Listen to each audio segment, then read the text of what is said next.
Good afternoon, and thanks for joining us. Thousands are expected to attend Fort Carlton over the next few days for the 150th anniversary commemoration of Treaty 6. The opening ceremony got underway this morning with a grand entry, followed by speeches from Treaty 6 chiefs and community leaders. Fort Carlton was one of the sites where Treaty 6 was negotiated and signed in 1876. The original Treaty 6 manuscript, normally kept in Ottawa, is on display at the site this weekend. Having the treaty brought to such a significant milestone, like 150 years, and learning there that it's the first time it's ever leaving the archives since it was arrived in Ottawa in the 1800s. The four-day commemoration wraps up on Sunday, marking 150 years since Treaty 6 was signed at Fort Carlton. Governor General Louise Arbour is expected to be in attendance. RCMP recently completed a proactive patrol in the Pelican Narrows detachment area, resulting in the seizure of alcohol.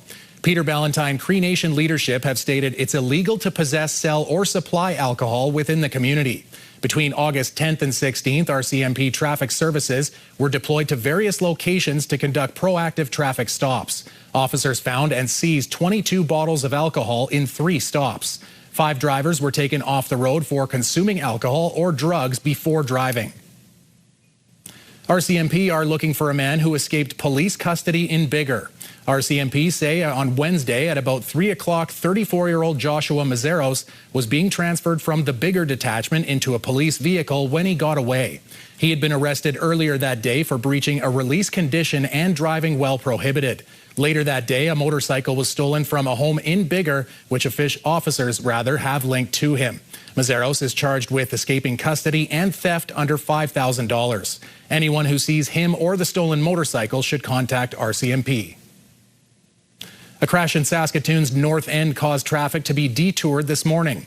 It happened around 6:30 at Circle Drive West near Idlewild Drive North when 2 trucks collided. The initial investigation determined one of the trucks was speeding when it hit the other truck and rolled into the parking lot of the Travelodge Hotel. The impact sent the black truck about a city block down from where the crash happened. Neither of the drivers were seriously hurt, and traffic restrictions were lifted by late morning.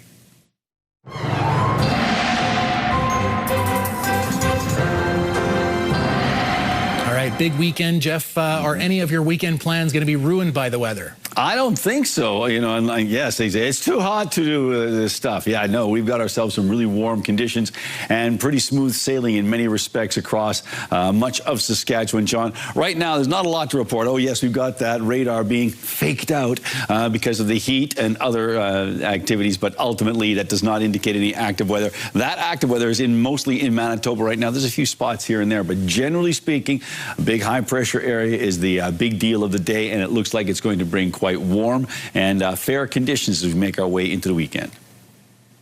Premier Scott Moe says he was unaware of a request for proposals that would see the Saskatchewan Marshals Service buy a range of tactical police gear. The public request for bids posted last month called for sniper rifles, night vision goggles, ballistic helmets, and sound cannons planned for use by a special new response unit. Minister of Community Safety Michael Weger says he was also unaware of the request. He says the government would like to see the Marshals Service focusing on how it can support other enforcement agencies in the province. The Marshals has to get to full capacity of the 70 sworn officers, which is the target, and then there has to be collaboration and communication with our policing partners to determine if a specialized response unit actually does fit in. Because, again, going back to the mandate of the Marshals, they're supporting all of the police agencies in this province. He adds if there is a need for the special response unit at the request of partnering police agencies, that can be discussed and implemented later. For the first time in Saskatchewan, a child has successfully undergone epilepsy surgery to remove a part of the brain that's causing seizures. 13-year-old Noah Dobson had surgery a little more than 2 weeks ago, and so far he's had no seizures. That's encouraging for doctors. Advanced equipment at the Jim Pattison Children's Hospital in Saskatoon helped doctors pinpoint where seizures were starting. Patients used to have to leave the province for this procedure, but being from Regina and staying close to home, Noah and his family say they're grateful for the care they've received. Thank him a lot, and he's awesome. Why are you proud of him? Is it because he helped you? Yeah. Yeah. Yeah. Yeah. To be the first kid that he could help here in Saskatchewan. Dobson starts school in less than 2 weeks and says he's looking forward to grade 8 and all the questions about his summer and his surgery.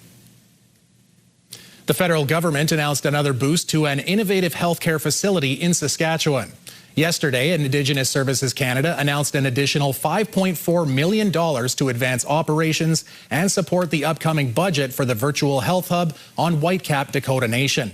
Scheduled to open December 4th, it will serve as the command center for diagnostics and other healthcare services for northern and remote communities. Chief Darcy Bear says some communities are spending more than $1 million a year to travel, for women rather, to travel to receive ultrasound.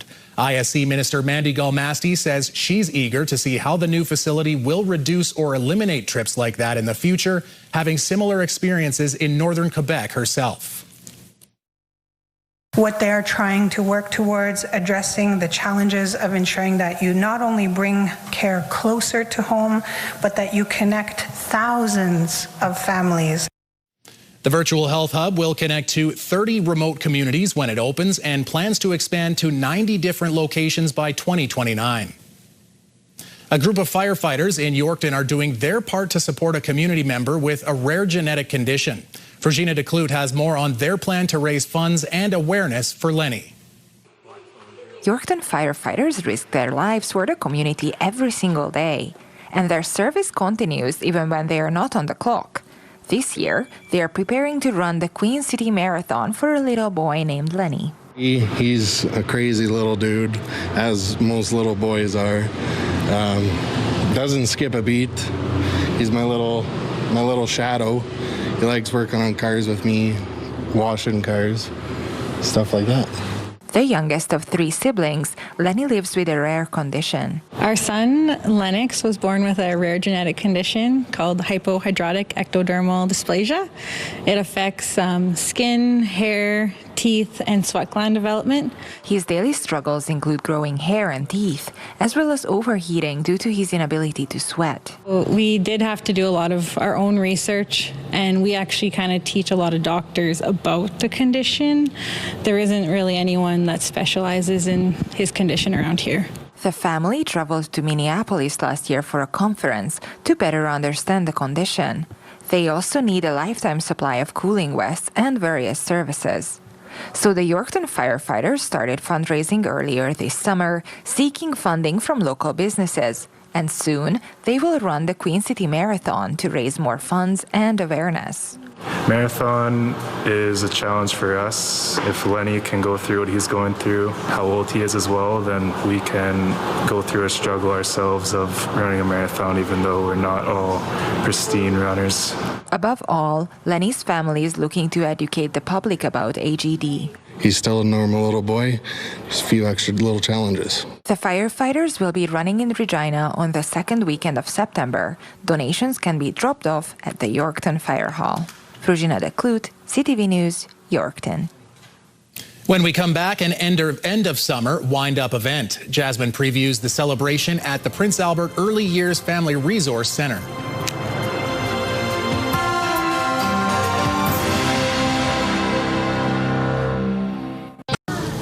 I am at the Early Years Family Resource Center with facilitator Simran. They have their end of summer wind up coming up on August 27th. So what kind of activities do you guys have planned for this day so far? So yes, August 27, we will be doing our summer wind up, and we have a few activities planned up for kids 0 to 5. So 4 agencies: Family Resource Center, that's us, Kids First, ESIP, and there is Car Seat Clinic and Family Futures. They will be joining us too, and we are doing activities like story stroll, face painting, build a stuffy, some games, information about the agencies if families have any questions about what we are, what we do, and so as the other agencies, they can come and ask. Other than that, we'll be having hot dogs for lunch, and this will be at the Gateway Mall parking lot. Yes. And the building is located in the Gateway Mall, so not super far walk from where you're usually doing programming. Is that right? Or? Yeah, that's right. It's just in the parking lot. So yeah, it's convenient for families to have access and come visit us. What is a car seat clinic? So car seat clinic is parents will come with their kids' car seat to check if it's properly installed. So it's just to help to know that it's going well. For the summer wind-up, is this something that you typically do at the end of summer programming? We try to do something just to make it like, yes, a fun wind-up summer. But the parking lot idea is for this year. We have done parking lot activities before this year, just once. But yes, for the summer wind-up, because that was so successful and everybody had so much fun, so we came up with the idea to do it as a summer wind-up too. Yeah. Oh, that's great, because the weather's still nice, and there's snow on the ground for so long here. We should be outside when we can. Was that like sort of an attendance-based decision? You mean like how many people were showing up? Were you like, oh, we need more space? It was a good number. I'll say we didn't do like the sign-in sheet, but yes, for sure, we were busy for 4 hours, and a lot of people who were just walking around, they came and show up, and it was a big hit. Yeah, for sure. So this is a drop-in wind-up? Yes, it is. Just as we are open from 9:30 to 4 every day, it's the same, but the hours are 10 o'clock to 2 p.m. So yes, it's a drop-in session. Everybody can come and join us that day. And if someone is looking to find out more information about your summer wind-up or maybe some of your other programming, where can they look? So any information that families need about the center or the summer wind-up day, they can always look on our calendar, on our website or Facebook page, pafrc.ca. We do have our phone number and email address there. They can always phone us or send us an email for any further information. What would you say to encourage parents to come on out for your end of summer wind-up? Well, I would say please don't hesitate. Enjoy the weather that we have for a few weeks, I guess. And please join us for the fun activities and all the fun stuff that we're planning on August 27. And we look forward to seeing all our families. All right, big summer wind-up coming up. So thank you for speaking with me. Yeah, thank you for coming. After the break, Jeff has a preview of weekend weather conditions and new technology that takes less blood to diagnose and treat some of the most vulnerable patients.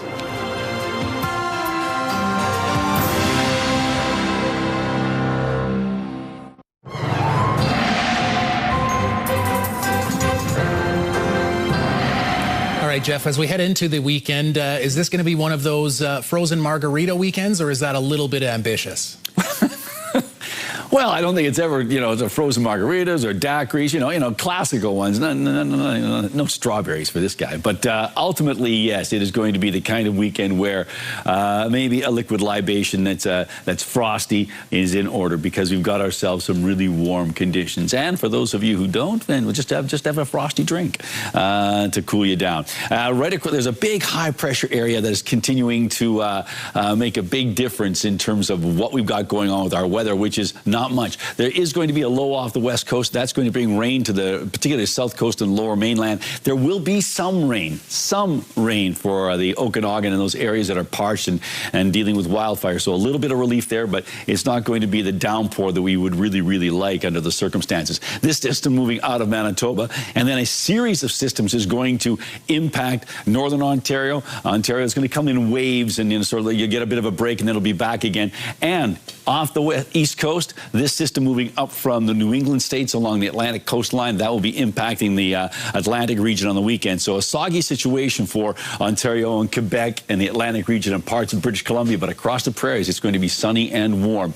Here we go with our future cast, and the computer modeling indicating, yes, those pressure lines getting a little closer together, and as they do, we are looking at some windier conditions. But as you can see, we don't see a lot of green popping up on that part of the map, certainly not over Saskatchewan. So the far, far north. There is something going on there, but ultimately it's pretty straightforward, albeit it's going to be a bit on the breezy side. 10 degrees overnight for Spiritwood, clear skies. The Battleford's clear in 12. Expecting clear or clearing skies for most of these locations. Now, some of them may deal, these communities may have to deal with a little bit of smoke haze, some local smoke, and just because of the wind direction and how that smoke is dispersing across western parts of Canada from BC and the Northwest Territories. On to our hot temperatures for tomorrow. We'll look at that. These temperatures, some places are just a little bit above seasonal, but some, like the Battleford's, nicely above seasonal, flirting with 30 there in North Battleford and the Battleford City and Battleford. We've got ourselves 26 in Spiritwood and Candle Lake and Birch Hills, as well as Nipawin. Rostern 27 and mainly sunny in Melfort 25. And it looks like some places are going to get a bit more sunshine, but it's not exactly right across the board that it's big time sunshine. So for Prince Albert and area, 7 degrees with clear skies, but some local haze out there. We've got ourselves some wind that is backing off, a northerly wind at 20, but light in the overnight period. But then it picks up tomorrow. We've got ourselves winds out of the south at 20, gusting to 40. That's a warm wind coming out of the south. And mainly sunny skies and 27 degrees, so about 3 degrees above seasonal, so not too bad in that respect. And then we take a look at the 7-day outlook. Well, 27 again on Sunday. So for people in the Lakeland region, it's looking pretty nice. But on Monday, though, we've got ourselves a chance of showers and risk of a thunderstorm. This might be about 5 to 6 millimeters of rain. 24 degrees on Tuesday, 26 on Wednesday with lots of sunshine, 27 on Thursday, and 24 degrees on Friday. So all in all, a pretty warm 7-day forecast. So what you're saying, Jeff, is on Saturday and Sunday, don't shower, because on Monday you'll get a free one. That's right. That's right, like Mr. Stinky. There. Sure, whatever you say. Yeah, sounds good. All right, that and the margarita will be a real hit. Well, Jeff, it's almost time to head back to the rink and cheer on the Prince Albert Raiders. Training camp is 1 week away from starting at the Art Hauser Center, and GM Curtis Hunt says he's more curious than excited. Coming out of the last season, the Raiders had 5 20-year-olds, but the departures of Max Heisey, Lyndon Barrett, and Matchis Mann, who's staying in Europe this season, has freed up a 20-year-old slot. Veterans Carson Dick and Logan Pickford will come in to compete for the final overage roster spot when training camp starts next week. The Raiders are dedicating this year's camp to longtime skills coach Mark Odnicon, who passed away last season. Ahead of their matchup with the BC Lions on Sunday evening, some injured riders are looking to return to the lineup in time for kickoff. Receiver Samuel Emelis may be back this week, along with offensive lineman Zach Fry and Daniel Johnson. On the defensive side, Ali Saad could return as well. On kick returns, James Letcher Jr. has been inching his way back to the lineup after a broken arm in Week 4 needed surgery to repair. Averaging 24 yards on kickoff returns and about 14 yards bringing back punts, he's hoping to be ready to go this week. You know, coming off 6 with Letch, is you try to get the best idea, see if we can give as many reps as possible, see what they can handle, see if they feel like they can do it, and then ultimately, you know, sit down and talk with the docs to see what that looks like. So, kind of the same boat, man. We'll see what that looks like for them towards the end of the week. Whenever I first got back on the field, it was a little rough, you know, just for being out so long, not being able to do certain things while my arm was hurting. But it took a couple of days, and I was back to where I was supposed to be. The last time Letcher Jr. played at BC Place, he returned a kickoff 66 yards for a touchdown. Do you have a community event you would like to promote? Or maybe you'd like to draw attention to your organization. Let your local CTV station help you spread the word. Contact us at 306-922-6020 or email panews@ctv.ca. You can appear on CTV Prince Albert's News at 5 and get your message to our viewers.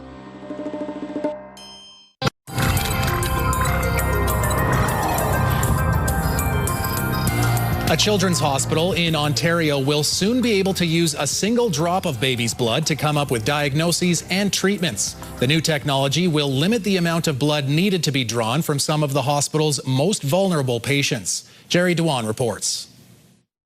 Hi, everyone. It's expected little Quinn Johnson will be heading home from hospital next week, but it's been a long stay in the neonatal intensive care unit at Children's Hospital. Quinn's due date was July 3rd. She arrived in this world on March 26th, weighing just 500 grams. Her dad says there's no preparing for a premature birth. Every day you learn something new that you don't know before, and you just got to trust people here. One of the hardest parts was the constant blood draws to track her progress. Those blood draws would sometimes have to be followed with a blood transfusion. For Quinn, it was hard to actually take blood on her because she was so small. And so trying to minimize the number of attempts at that is great. But also she has such a little amount of blood in her system. You don't want to be taking extra amounts if you don't have to. Because her veins were so tiny, it sometimes required 6 or 7 attempts for a blood draw. She does have some battle wounds and battle scars from all those attempts. This new lab in the Children's Health Research Institute could dramatically reduce those scars for babies in the future. It's the first pediatric laboratory certified to use O-Link technology. By using 1 drop of blood and be able to test 5,000 proteins, that allows us to look at the whole body and be able to tell us, how the baby is progressing. Not only will there be fewer jabs, but the diagnostic capabilities are greatly improved and results are returned almost immediately. This will allow us to develop new diagnostic tests that will be a lot more specific, and we can dedicate specific treatment for these babies. We call precision medicine. The O-Link system was purchased with funds from the Children's Health Foundation. At this time, O-Link can only be used for research purposes, and it could take years before it's cleared for use in clinical settings. But Dr. Hahn says even as a research tool, it will save the hospital significant costs from having to send samples out of country for analysis. Jerry DeWan, CTV News. All right, Jeff, there is a boy in Calgary who is already showing signs of extraordinary intelligence. Not only just a deep question, but he likes also to know the way or the things how, connect with each other.